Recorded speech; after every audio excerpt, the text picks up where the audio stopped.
Hi, where retirement dreams to reality. I'm Keely, this is Bruce, and today we're going to try and debunk some retirement myths. 5 retirement myths, actually. Yeah. So, the first one, you know a lot more about than I do. Well, you've come across it as well. I've come across it loads. And maybe this is a myth if you're quite early on in your journey. It's sort of basically... It comes up a lot. So it's Yeah. a 4% rule. Is the 4%... So the idea is that the 4% rule is the best way to work out what you need in retirement. Yeah. But Yeah. is it? So the 4% rule is whereby you draw from your pension pot over a 30-year period, adjusted for inflation, which is normally considered 2%, and you have a stock to bond allocation of 50-50. So why is the 4% rule used all the time then? Why is it important? I think because when you, like you say, when you said before, when you first start looking at these things, the 4% rule comes up quite a lot, and it's quite simple and straightforward. So it's quite easy to get your head around that all you've got to do is that when you've got your pot of money, you've literally got to adjust it for inflation by 2% and then just draw your 4%. And if you continue to do that through retirement, then you'll be okay for 30 years. So you can work out how much you need in retirement by using the 4% rule as a guide. Yeah, and also you can be safe and secure in the knowledge that when you look at the graphs and everything, if you've got a 50-50 portfolio, according to the data, that you've got quite a 90-something% chance I've been able to withdraw 4%. of being able to, for your pot to last the 30 years. So if you'd got £1 million, Yeah, then you could draw £40,000 a year, yeah. every year, and supposedly be okay. But you'd have to obviously adjust it for inflation. inflation, So yeah. you do. So first year might be 40,000. So that's the rule. Yeah. Okay. But that's why people use it, because it's really simple. It doesn't take a lot of understanding. It doesn't take a lot of changing. You just have a 50-50 portfolio, and people come along and take the 4%, and they're happy in the knowledge that it's going to last for 30 years. The percentage of it lasting for 30 years is 90%. So why would you not? Right. So why would you not? Yeah. So, So do you want to talk why about the is first it? bit? Why is it not the ideal guide to go with? Well, first of all, because there's much better, more specific rules, like the dynamic method, where you adjust what you take out every year depending on returns, so you change what you're going to take in order to protect the portfolio, really, isn't it? Yeah. So that's yeah. one reason. Another one is basically you might want to retire for longer than 30 years. Yeah. So because there's all this FIRE movement and everything else, people aren't necessarily retiring when they are, say, 60 and then going to live till the 95. People are living longer. Yeah. But also you might want to retire in your 50s. So if you're going on the 4% rule and the data shows that it's only going to last 30 years, then you need an alternative. Yeah. Yeah. But another huge flaw with it is you might not have a 50-50 portfolio. Yeah. You might have a 100% portfolio. We'll talk about another myth in a minute, but Yeah. it's based on a 50-50 portfolio. Yeah, and again, it's very subjective to the fact that what's happening with the bond market. I mean, there's always been the kind of idea that if the stock market's not doing so well, then the bond market picks up the kind of the stress, picks up the Yeah. heavy lifting, doesn't it?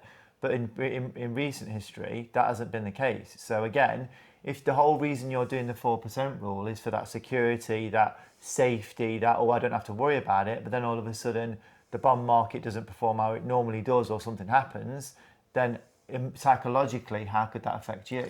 Well, So, yeah.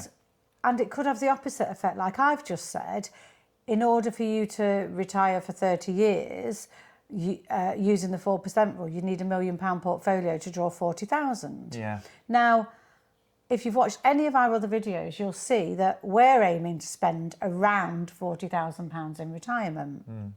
We won't have anything like £1 million when we retire. No. But because of so many other reasons, we will be able to draw £40,000.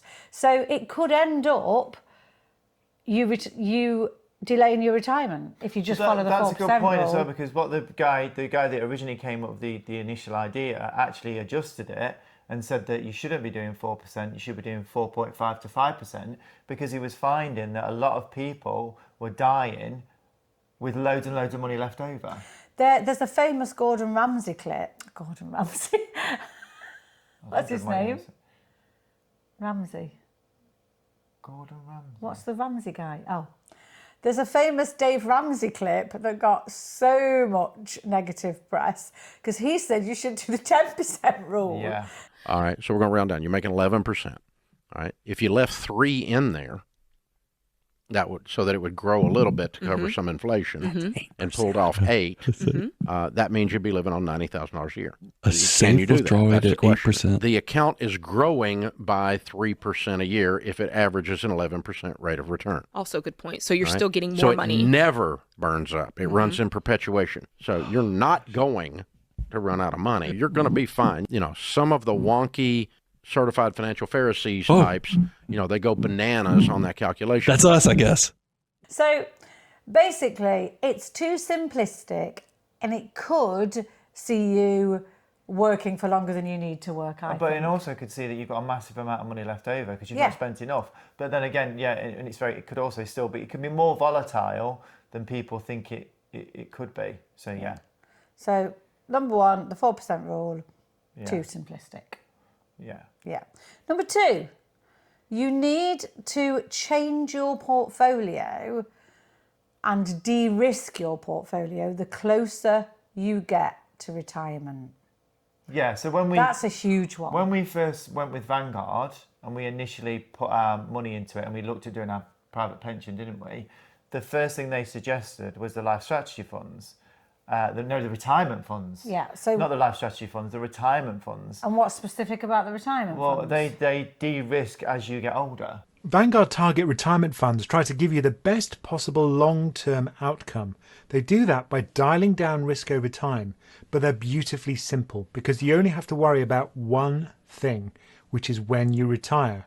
Simply, target retirement funds are funds that not only invest in well-diversified funds for you, but also rebalance its asset allocation with time as you get closer to your retirement age. Yeah. So it all depends on your age, on how much your portfolio changes. And when we looked at the returns based on what we wanted to do and when we wanted to retire, the returns were terrible, weren't they? So that's the idea. A general rule of thumb would be that you de-risk your portfolio. Yeah. However, that's based on old information. That's based on the fact that you will withdraw all of your money at the same time from the stock market to buy an annuity. So you can't afford fluctuations in the market in case there's a massive dip when you come to buy your annuity. But there's so many other ways now to fund your retirement. We are not doing an annuity. No. We're doing the drawdown strategy. Yeah. And we're actually doing a bucket strategy as well, Yeah. which means on the very first day that Bruce retires, both our money will be staying in the stock market for another 3 years and not being touched. Yeah, and like the biggest thing I think we always forget, and I think a lot of people forget, is you're not going to take that entire pot. You're only going to take a fraction of that pot. But you would have done if you were buying an annuity. Yeah, so this is and the that's thing. where these lifestyle strategy, these retirement strategies, these de-risking your portfolio ideas come from. Yeah, but I can see why people do them, because again, it's all about, it's your psychology, isn't it? I mean, again, we can't really say what's right and wrong, because No. it's entirely up to you. Like the psychology of money, it's like, it's whatever you're prepared to deal with and cope with is the best strategy to follow. But we can point out the flaws in these Yeah. common sense, used This ideas. is why you should do your research. You shouldn't Yeah. somebody shouldn't just come to you and go, right, well, you should just do the 4% rule. You should look into it. Does it suit your personality? Does it suit your level of risk? Does it suit you what you want to do with your money? There are lots of other factors to figure out. Unfortunately, it's like everything. It's like losing weight and everything else. There's no one simple answer to it. You need to find your own way, and you need to do your own research and decide what's best for you. But if you are not going to buy an annuity, you do not need to be in these lifestyle pension, These retirement fund type things Yeah. where you de-risk everything a few Yeah, years before your definitely. retirement. Bro, So the third myth is that you need to allocate the same amount of funds from your investments for the whole 30 years. That's a huge no-no. You absolutely don't, do you? No. And why not? Don't know, why not? The slow go, the no go, the go years. So when you first retire, you're probably going to want a lot more than you are when you're in your 90s. Yeah. And also, what about other income streams? What other income streams might happen at some point in those 30 years? So there's loads of talk at the minute, and if you watch any other videos, there's people talking about semi-retirement, where you maybe do a little bit of project work or you do freelancing or in the first few years of retirement. So just deciding that this blanket rule of for the next 30 years you need £40,000 is really way too simplistic, isn't it? Please remember, if you're enjoying this video, or even if you're not, please help by liking and subscribing. Like and subscribe. I need to say. Yeah, like you say, I think they find that when you first retire, you spend quite a bit, and then as you settle into retirement, you start to spend less. And then, like you said, as things change in your life, you spend even less. And like we said before, in terms of the 4% rule, that guy was saying that he was finding that the people he was speaking to were having an absolute enormous amount of money left over when they died because they weren't spending enough. Yeah. So yeah, definitely, you think about those different Just stages. little things like how many long haul flights are you going to be taking in your late 80s? Yeah. You know, how many you might get to a stage where you actually prefer to be spending more time at home. Well, you said like your friend. You said like one of your friends from work. She used to buy clothes all the time, and when she was at work, she spent a fortune on clothes. And what is she into retirement now? 5, 6? No, 10 years. 10 years into retirement, and now she was saying she doesn't. She barely spends any money on clothes. Yeah. She's not bothered because she's casual all the time. Yeah. So that's the hard thing. The problem is, again, we try. The good thing always is we try and simplify things, but you don't really know what's going to happen in retirement and how things are going to change. So just allocating one particular amount to a particular decade is not always the best approach. Yeah, it's not. So once again, that's too simple. It's too simple to say I'm going to need £40,000 for the next 30 10 years, and then Yeah. I'll need 35. Yeah, it's difficult. But again, so you definitely have to be flexible in retirement as well. Yeah, definitely. So number 4 is that you can't rely on your state pension. Yep, that's definitely a myth. However, this is the funny thing. So I set Keely the task recently of looking through financial advisors and YouTubers who, in the past, whenever we watch financial videos, they never in their figures figure in the state pension. We've been watching financial videos for about 2 years, haven't we? Yeah. And I've been screaming at the screen. But you say that. You've also messaged and put into other people's comments and said, what about the state pension? And they don't really answer it, do they? Well, 2 years ago, nobody included the state pension in their figures. No. They just and I think didn't. it'd be the same in America as well, because there was Social Security. Social Security as well. But I wonder if the Americans, financial advisors and YouTubers do the same, and I don't know. They were like, well, you can't. We don't know what's going to happen. You can't rely on it. Yeah. So we'd rather be overcautious. Yeah. So I watched a video the other day, and it included the state pension. Yeah. So I thought, oh, I'll watch a few more. And they're all doing it now. Everybody's including the state pension now. So we don't really know what's changed. Well, I did a whole video a while ago on the IFS, the Institute for Fiscal Studies. And I think that's quite rare, isn't it? Because like you said, you struggled to find.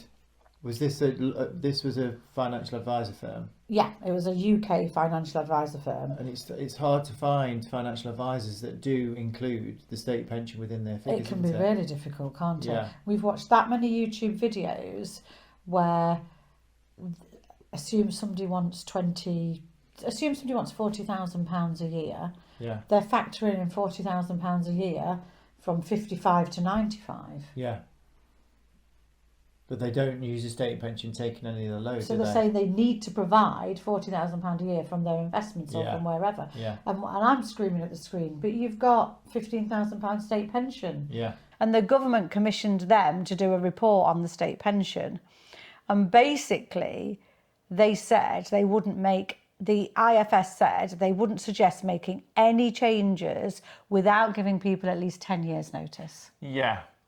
And they also said that it would not be a good thing to means test the state pension because the whole government focus was to get people to save for their own pension, which is why we're all enrolled in a workplace pension, the people's pension. So the government's whole initiative was to get people to enroll in a workplace pension, but it was still optional.